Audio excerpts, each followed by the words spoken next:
guys, what is going on? Blossom is back and welcome to a brand new series. Let's go, baby. Welcome to what I like to call RQR, because there's a little bit of a ring to it, but it also stands for RQ roller coaster. I don't want to call it RQ roller coaster all the time. I'm going to call it RQR. Welcome to RQR. If you search this up on Google, you're going to get some kind of marketing agency in Australia, so shout out to you guys, I guess.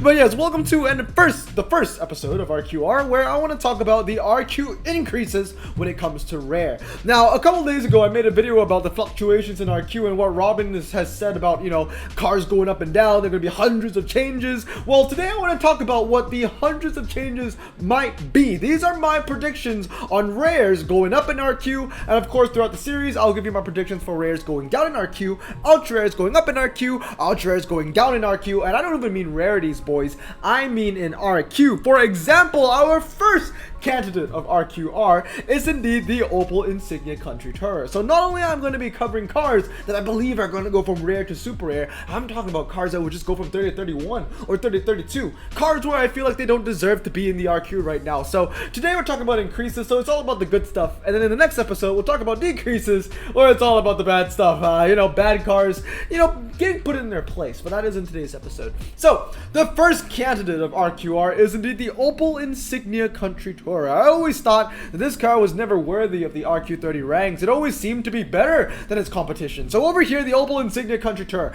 comes in with 44.87 MRA. Now I get it, that isn't anything, but this is, in my opinion, the perfect front-wheel drive, or should I say, it's the perfect one-wheel drive. Okay, it's either front-wheel drive or rear-wheel drive. I don't count four-wheel drive cars in here, where there are a couple in RQ30. This is one of the few ones where I would say it's the Goldilocks stats. You know what I mean? The handling is very strong. The 0 to 60 is very low as well. There's a perfect combination of 0 to 60 and handling in this medium ground clearance standard tire car that I believe that it is too good for its RQ. For example, two cars to the right, the Dodge Shadow and the Chevrolet Orlando. Now these two cars I think are worthy of RQ30 because the Shadow, although it has crap handling, it has a fantastic 0 to 60 for its niche when it comes to RQ30. And it's the opposite for the Chevrolet Orlando. Amazing handling, but a crap 0 to 60. The Insignia is the best of both worlds, but still the handling is very strong, so I don't think that it's a jack of all trades, master of none. I just think that the Opel Insignia is the master of almost everything when it comes to front wheel drive, center tire, medium ground clearance cars. So I do believe that this should be a 31 RQ car. It's a car that I use a lot, and I think it should go up by 1. Not too much, just a humble 1. The next one is the Renault 5 GT Turbo, a Blossom choice. No MRA once again, 46.01, but let me compare this car to its other RQ rivals. Now, how do I determine this to be an RQ rival? Well, first of all, the first direct rival, as you can say, is the Peugeot 205 GTI 1.9.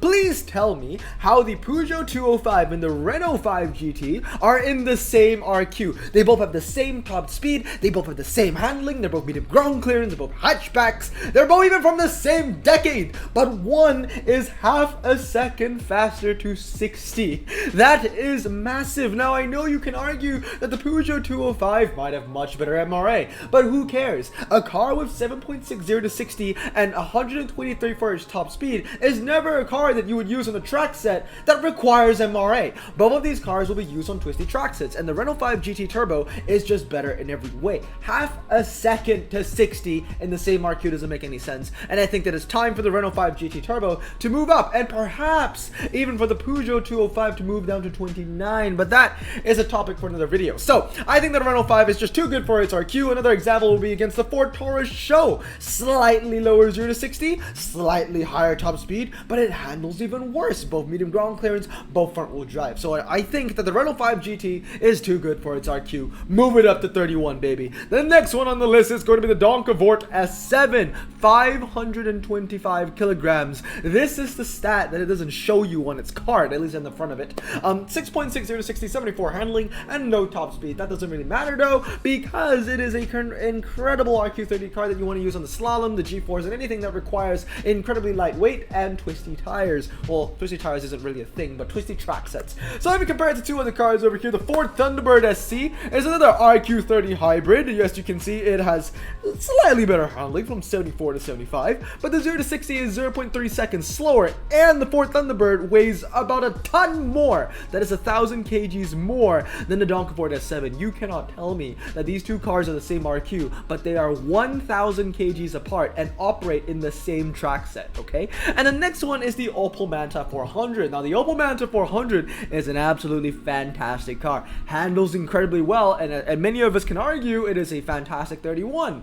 But look at the 0 to 60 on the Opel Manta. The Opel Manta has its weaknesses, 7.3. Now, compare that to the Donkey S7, 6.6. That is a, what is that? A 0.6 second, 0.7 second difference. And you're telling me the Donkey is not only the lighter car against the Opel Manta, but it's also 1 RQ cheaper. Now, I think that it should be in the same range with the Manta, where the Manta has in handling, the Donkey has in weight and 0 to 60. I do believe that it deserves to go up in RQ, so I think that this should go up to RQ31. Now, the next one I want to talk about is the Nissan Wingroad Y11. Has 50.29 MRI, which isn't much, but this thing is in a state. It's 4-wheel drive, it's standard tires, medium ground clearance, and it handles incredibly well. I think that it should go up to RQ32, and these are the reasons why. The Subaru Leone, I think, is a fantastic RQ30. Now, I know it says 31 in the picture, but that is an outdated picture from Top Drives Club in the game. Now, the Subaru Leone is RQ30, and I do believe that the Subaru Leone, as you can see, it used to be 31 at some point,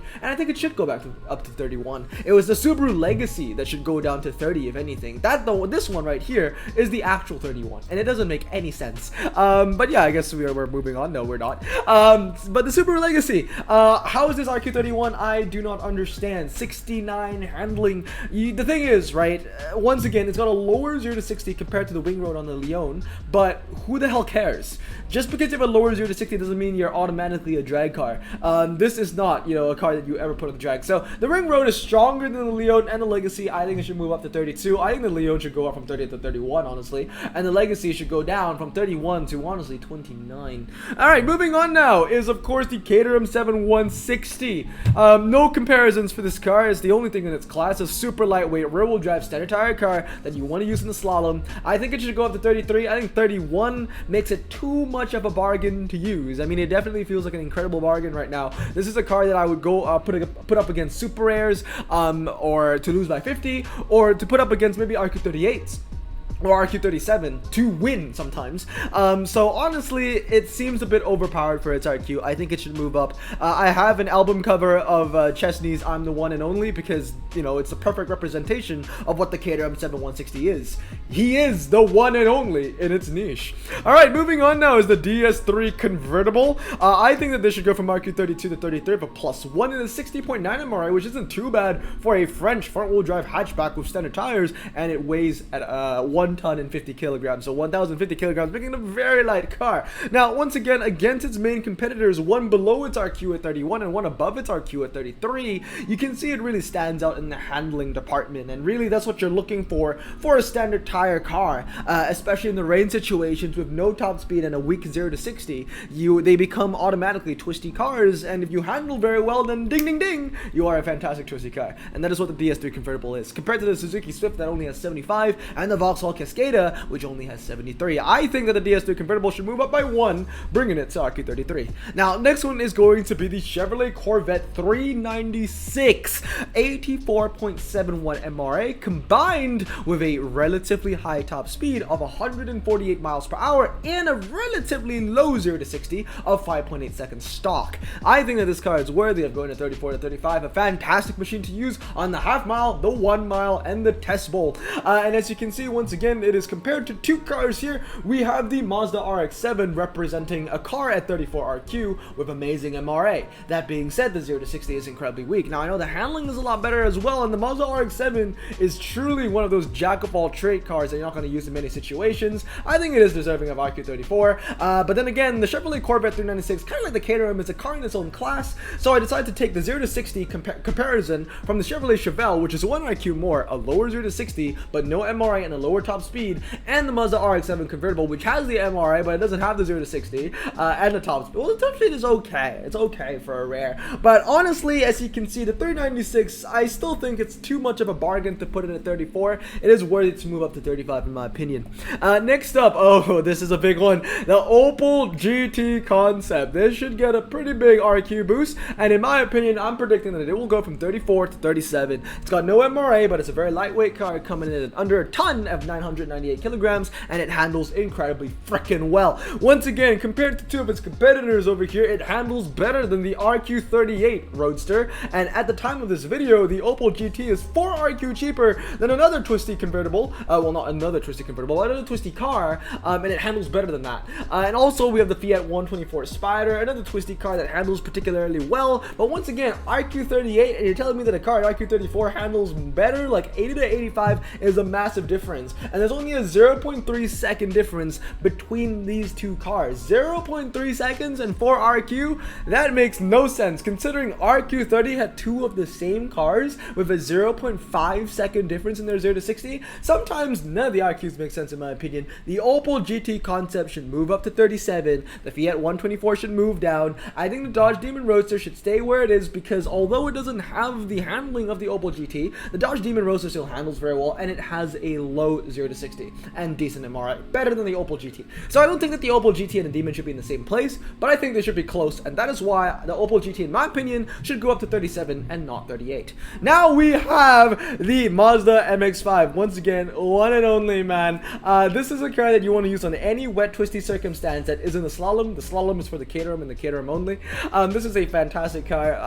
Absolutely amazing. I think it should go from 35 to 36. It's a car in its own class, 61 MRA, very lightweight, coming in at 970 kgs. You're getting standard tires, and you're getting an amazing handling out of that as well. Next one is going to be the Mazda MX5 BBR Turbo. One of the biggest questions when it comes to top drives and the RQ is how the MX5 BBR was never the same RQ. In fact, it was cheaper in RQ, one less RQ than the Mazda MX5 in 2018. Like, the 2018 has traction control, ABS, and the lower 0 to 60, but it really doesn't matter, because when it comes to the MX5 and the BBR Turbo, you're going to be running these two cars in very similar trike sets, namely the G-Force, the Slalom, Twisty Road, and the car that handles better is going to perform better.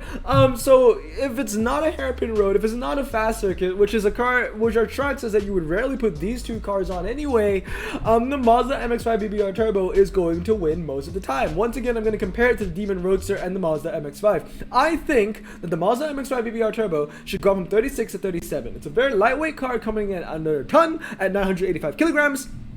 And MRA isn't very good, but it's got amazing handling. So once again, this and the MX5 doesn't make much sense to me why they have any difference in RQ. Both of them have their own strengths and their weaknesses. I think they should be the same. Put both of them at 7. I think the MX5 BBR Turbo is just a slightly worse version of the Demon Roadster. You know, they handle about the same. They're both convertibles, but the MX5, although lighter, has a worse 0 to 60, but not that bad. I think it should be 35 to the Demon Roadster's 38. Now, I think the Demon Roadster is good at 38.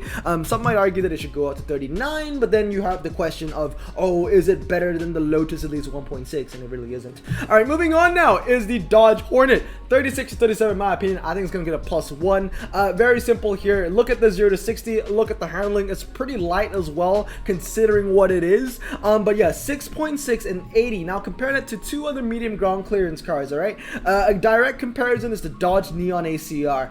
It handles better than the Neon. It's got a lower 0 to 60 than the Neon. It is a better city streets car compared to the Neon, which is what you want to use it against. And then the Alfa Romeo, you know, I'm comparing it to the medium ground clearance car within the same RQ. How are they the same? Okay, the Alfa Romeo is a second slower to 60, and it has one less handling. They're both RQ36. They are both front wheel drive. They're both the same top speed. They're both medium ground clearance. The Hornet and the Alfa makes no sense to be in the same RQ together. Move the Hornet up, and the Neon's got to go down. Now, moving on now is another medium ground clearance base when it comes to the rares, and that is going to be the Vauxhall Chevette HSR. I think that this should go from 38 to 39, making it one of the best rares in the game, because it is one of the best rares in the game. 60 MRA with 980 kgs, coming in at under a ton. Once again, a correlation between a lot of these cars. Now, I'm going to compare it to an actual RQ39 medium ground clearance car in the game right now in the Volvo 850. I know it says 38 in the picture, but once again, it's an outdated picture from Top Drive's Club. Now, I understand that the Volvo handles almost the same to the Vauxhall, and it even has a lower 0 to 60 and a higher top speed, but I don't care. That doesn't really matter, because where it really matters on city streets small and medium, the Vauxhall Chevette HSR is the car that wins, and that is because it is the lighter car, and that is because it handles even better. These are things you need to consider for city streets medium and city streets small. The Vauxhall Chevette is amazing in these. You can use it on the slalom because, you know, it handles well because it's light. You can use it on the G-Force, and once again, compared to the Acura CSX, which is another RQ38 medium ground clearance car that handles well with a low 0 to 60, it is a lot heavier compared to the Vauxhall. I think the Vauxhall should be 39 because it's one of the best rares in the game, and it should be the best rare RQ. Now we talk about cars going in different rarities, not only going up in RQ, but going across the border. The first one is going to be the Nissan Stage. As much as I love this car as a rare, you cannot deny it does not deserve to be here. This thing is absolutely ridiculous. 77 handling, medium ground clearance, 4-wheel drive, and standard tires is a combination that kills. It is better than the Subaru Legacy, which is an RQ44. It is better than the Ford Scorpio that is an RQ33. So I know what you're thinking, Blossom. If you think it's better than those two cars, why don't you make its RQ better than 44 and 43? Well, here's the thing. I don't think the Legacy should be 44, and I don't think the Scorpio should be 43. I think the Scorpio should be maybe even a 39 with that atrocious handling, and the Legacy should maybe be a 41. So yes, if the Legacy and Scorpio goes down, in my opinion, and the Stega goes up to what I think is 42, then yes, the Stega will be better than both of them in RQ as well. So I think they should get an upgrade of +4 from RQ38 to 42. This thing is absolutely ridiculous. And of course, one more rare to talk about. I think we all know which rare I'm talking about, which I think will go to super rare. Needs no introduction at all. It is indeed the Dodge Charger RTA from RQ39 to RQ43. Now, here's the interesting thing, okay? The Maserati Ghibli and the Miura Roadster, I have them to the right of the Charger. It doesn't mean that these two cars are direct comparisons. They're not. I want to use these two cars as an example. Now, the Dodge Charger RT has no competition. Okay, it operates in the quarter mile and it operates in the half mile. It operates in the Tokyo Drag in this low RQ super rare, high RQ rare category. It's got nothing that is better than it. The Lamborghini Miura, I guess you can say, is better to like the half mile and the 1 mile, and that car is what, like, it's 39. Okay, the Charger is 39, the Miura is 47. So that is like a 6 RQ, no, that's an 8 RQ difference. What I'm trying to say here is this, okay? The Maserati Ghibli and the Dodge Charger RT go hand in hand. The Dodge Charger RT is the car that you want to use for the quarter mile and the half mile, and then the Maserati Ghibli is the car that you want to use for the 1 mile and the test bowl. And that kind of is your drag metal when it comes to rares. But unlike the Charger, the Ghibli is kept in its place, because when it comes to the 1 mile, then if you have the chance to use super rares, you would want to use the Miura Roadster. The Miura Roadster has amazing MRA, even though it has no 0 to 60, amazing MRA and amazing top speed, and that is the car that you want to use as a direct replacement to the Ghibli for the 1 mile and the test bowl. The thing is, the Charger doesn't really have that direct replacement until not even that you get to the Miura, because it's able to beat the Lamborghini Miura in some situations. So it doesn't have a direct replacement until you get to RQ50, which is the Miura S, or 51, which is the Charger 3. And then at that point you're thinking, oh, if that's the case, since the Charger 3 is 51, then can we make the Charger RT50? You know, since there's only a 1 RQ difference between the Miura and the Ghibli. And at that point I'd be like, okay, that is too far. You kill the Charger if you put it as an Ultra at 50, because it's got no top speed, right? It's got no top speed, but it's got the 0 to 60. It's got the MRA. It's gonna get the job done with a half mile and below. So this is a peculiar case where I think it can go up to a slightly low to mid-range super rare, and I think 43 is a decent place for it to be. Still under the Lamborghini Miura, but definitely not as far away from it as it is right now. So the Charger RT definitely should be going super rare. Absolutely fantastic fantastic machine. And if anything, if you could argue for the Ghibli to go up to RQ40, then the Miura Roadster by right should go up to 41. Once again, the 0 to 60 on the Miura Roadster is atrocious, but it's a great car in what it knows what it has to do. It has maybe an RQ37 0 to 60, but it's got an RQ99, MRA. And last but not least are the additional pluses. These are other cars where I think are going to move up in RQ, but I'm not going to spend too much time on them because I don't want the video to end up being 40 minutes. So over here, as we can see, the Volvo V40 I think should go to a Super Rare. It's just a fantastic all-rounder. The Laguna Coupe should go from 36 to 37. The BMW Z4 from 33 to 34. The Plymouth GTX from 31 to 33. The BMW 635i, which is a fantastic German dragster. It is very, very niche, but I do believe that it has a top speed in the MRA good enough to propel it from 31 to 32. The Subaru Impreza. Now, of course, if the Stega is going to be moving up to Super Rare, and of course we have the Wing Road going from 30 to 32, it only makes sense for the Impreza to move up the pecking order as well. Maybe a small one though from 36 to 37. The Grande Punto and the Fiat Punto, both of these cars I think are too good for RQ31. Now I know they say it's 32 in the picture, but once again, it's outdated. These two cars should go up in RQ as well, back to 32 I would say, because they handle very well, they're light and they're medium. And last but not least, the Lotus Elan should move up to RQ36. So in my opinion, these are the rares where I think are going to go up in RQ. Stay tuned for the next episode in the series where I talk about the rares that should go down. A lot of crap. But anyway, guys, I hope you enjoyed the series. I hope you found it interesting. Let me know down in the comments below if you agree with my predictions or not. But with that being said, hope you guys have a great day. Consider subscribing if you like the content. And remember to stay safe, wash your hands, and blossom out. Peace!